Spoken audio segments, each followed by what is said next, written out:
What about the biggest mistake that you can think of that you've made, and how did you learn from it in the business? The biggest mistake was about a year ago when we first started. I was polishing an RV. Right. I made the mistake of using regular car compound on fiberglass RV. What happened was after the polish, the whole thing just hazed up, and we had to go back and actually use the correct product, which is for marine and RVs. How did you go through that process of customer? I mean, whether if it was a nice customer, dealt nicely, that's great, but sometimes it's not the case. So what was your lesson there?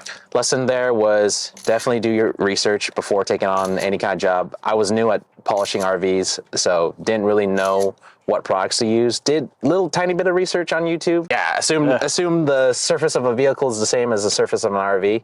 Client handled it well. I was able to go back and correct that, and of course did it complimentary. Awesome. And we had a good client experience after that, and he left a good review. That's awesome. Yeah, it's always a good learning opportunity. I don't see them as mistakes, right? It's a learning opportunity. What's one thing, Kevin, you wish you knew that you know now before you started your business? Probably the biggest one thing that I knew, Paul, or wish I knew, is what brands work better over other brands. So for example, when we first started, we were using a lot of Armor All. I know that's a big no-no with a lot of detailers. Obviously, we got rid of the Armor All, but before I started, I wish I didn't have to buy all that product and waste it. So what would you recommend our viewers who are getting into it? Where do they research? Where do they find out the best stuff that there is?